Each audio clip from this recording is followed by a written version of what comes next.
He punched me over a fender bender. I destroyed his life. I was working as a civilian with the US military overseas, and I lived off base in an apartment complex popular among the US military. One morning I accidentally hit another soldier's vehicle. Upon exiting the vehicle, I noticed that both our vehicles were what you could call a hoopty. A hoopty is an old car that is pretty beat up that has been passed around from service to service member, and they generally sell for 1,002. I also recognized that I was at fault for the accident. It was a very minor accident. His rear bumper was dented in slightly, but I could hear both our cars still running. I approached the driver who had already gotten out, and he was in uniform, and I apologized and said if it was alright with him, I'd like to negotiate a payment that I will pay him in cash and we don't involve the authorities. I wanted to keep this simple. I'll be honest, the accident was so minor I honestly expected him to say nah man, it's good. But even if he wanted some money, I'd have paid him. I have always been of the opinion, if you have a fender bender and can negotiate agreeable terms between both the parties, it's best to not involve insurance or police. He told me he wanted to call the police. I said we could call the police, or we could go on base together and I could give him $300. He said that wasn't enough, so I upped my offer to $500. He proceeded to punch me in the face. It was a sucker punch. He got into his car and took off, and in the process nearly ran me over. Now, I had a black box in my car which recorded everything. I went to the provost marshal office on base, the police station, and reported the accident and the assault and showed the MP the footage, which they used his license plate to track him down. I was also asked if I wanted to involve the local authorities or press criminal charges off base. Honestly, I felt like the soldier would learn his lesson if I let the military court basically handle this, and I said not at this time. I was told it was an option. The end result was the soldier in question got 60 days of extra duty, reduction in rank, and forfeited a portion of his paycheck. Essentially, if he dealt with that, this would have been the end of the whole ordeal. Honestly, at this point I assumed our little ordeal was over. Well, a few days after his punishment was decided on, which was not long after the incident itself, I was in the commissary grocery store on base shopping when the soldier who assaulted saw me and began to insult me. I told him he needed to clam down, that he should learn his lesson. He told me I was a pussy who didn't know how to take a punch. I reminded him that I held back on destroying his life. He told me he's already been punished and I can't touch him again. He left me be. A store employee witnessed the entire encounter, and I got the employee detail and reported this interaction to his command. His commander told me he had been ordered to not interact with me and would take action. His commander also recommended I involve the local authorities, since this soldier obviously isn't learning his lesson. So I did. I contacted an attorney. The attorney was unsure if we could successfully sue the soldier and said he would need a cash payment to take the case. Honestly, I was mad and I wanted to teach this guy a lesson. I agreed. It was not cheap. To keep this story short, we ended up in a court off base. We presented our evidence. The soldier in question had decided to represent himself. Several times in the court he had outbursts. The judge ended up granting me a judgment of approx $50,000 USD. When the judgment was given, the soldier called the judge a son of bitch, and that the army would cover for him. So the judge changed his judgment to $80,000, and the judge then asked me if I also wanted to press charges against this soldier in criminal court. Honestly, it was obvious this guy wasn't going to learn a lesson.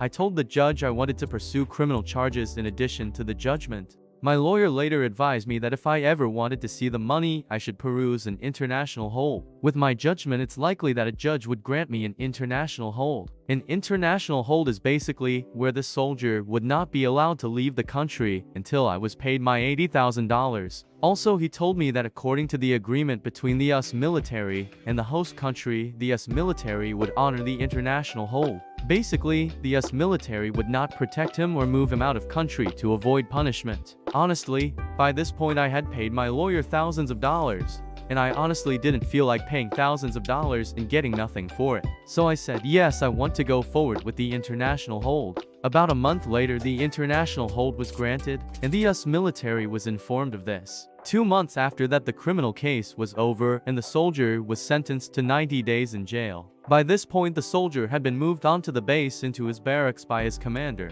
I remember the day I was informed the MPs handed him over to the local authorities to begin his 90-day jail sentence. Did I mention he still owed me $80,000? I heard nothing for a year, And then one day I get a call from his commander. His commander wants me to make a statement in regards to the case. I go in and make the statement. During the statement, I find out the US military was in the process of chaptering the soldier out of the US military. The commander also informed me that he was close to coming up with the money to pay me so he could have the international hold lifted. The commander also asked me if my lawyer would be willing to make a statement. I contacted my lawyer, who also made a statement about the facts of the case. A few weeks later, his ex-wife contacted me. When this all started, I knew he was married. Guess his wife decided to divorce him. She informed that his ex-husband had the money and needed the details on how to pay me. I provided her the details, and a few days later I got the payment and contacted his ex-wife to inform her I had been paid. She then asked me to send a receipt so he could have the international hold lifted and returned to the States. I asked her how he got the money. She said he maxed out his credit and also had family help out. Also, during this conversation,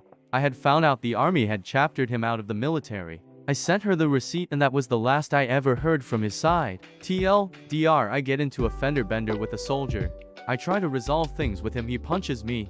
He gets a conjaction, a civil judgment, 90 days in jail, a divorce. I actually do not know if the divorce is connected, but I imagine this case didn't help his marriage, a ton of debt, and a loss of his career. I took his $80,000 and bought myself a brand new car and used the rest of the money to put down on an investment property. Fact, this post blow up.